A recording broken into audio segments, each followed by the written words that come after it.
गजानन महात्म्य अध्याय 8 प्रारंभ.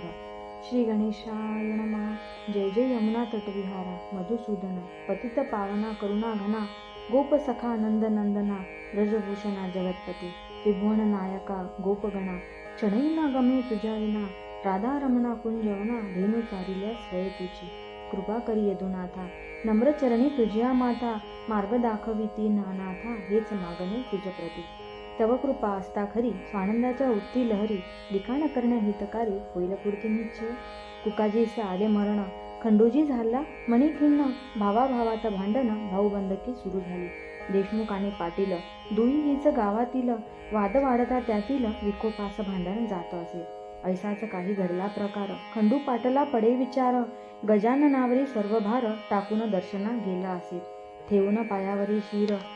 भावे केला नमस्कार कृपादृष्टी अम्मावर असू द्यावी वदत असे जाणून या भावनेसी धरिले त्यासी हृदयासी करीतसे सांत्वनासी दयार्णव होऊन नाही भिण्याचे कारण जावे आता परतून पाटील निर्दोषी म्हणून सिद्ध त्यांनी करविले गजानना विनंती करी खंडू पाटील राहण्या घरी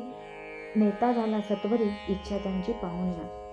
महाराज असता सदनास ब्राह्मण करीती मंत्रघोष वसती स्थान तेलंगणास अकस्मात येथे शिगावी मंत्र म्हणता चूक झाली सद्गुरूंनी ती दर्शविली वेदवाणी पटविली निजासनी बैसून या वदते झाले ब्राह्मणांसी वैदिक झाला तुम्ही कशासी निरर्थक साधनेसी करणे योग्य नसेची हो पोट भरण्या जरी ज्ञान सत्य करावे विद्यार्जन म्हणविता जरी ब्राह्मण कर्मठ म्हणून वावरा स्पष्ट करून उच्चार गजानन वदती ते स्वर न लावता उशीर चकित केले विप्रांना दिसावया परमहंस विद्वत्ता ज्या त्या अंगी खास द्यावया जीवन मुक्तीस सिद्धयोगी हा असे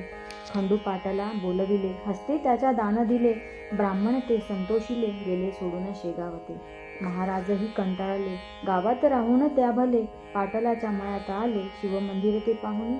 मंदिरा शेजारी ओट्यावर सावली असे थंडगार निंबवृक्ष बहरलावर आसन तिथे घातले जागा असे ती छान रमले असे तिथे म्हण झोपडी द्यावी रे करुण वदते झाले कृष्णाचीसी असता पाटील सेवेत घडली गोष्ट अद्भुत 10-20 गोसावी तितक्यात त्या ठाई व पातले ब्रह्मगिरी गोसाव्याचे आहोत आम्ही शिष्य साचे माणस आमुचे भोजनाचे निवेदिते ते जाहले शिरापुरीचे भोजन मागते झाले सर्वजण राहू म्हणती दिवस 3 नंतर पुढती जाणे असे आज नसे अन्नदान हजर असे भाकरी चूण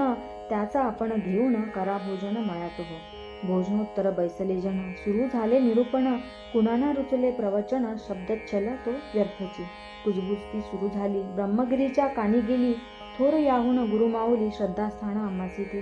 गोसावी तो रागावला समर्थापासी आला भला चिलमी माझी गांजा भरला भास्कर देतसे गजानना चिलम घेती गजानना ठिणगी पडली पलंगी जाण पेट ही पांघरून धूर निघू लागला क्षणात भडकला अंगार समर्था वदला भास्कर उतरा खाली सत्वर सद्गुरुनाथा गजानना तैते वदती भास्करासी आणा इथे ब्रह्मगिरीसी नैनन शिंदंती श्लोकासी सत्य करून दाखवाय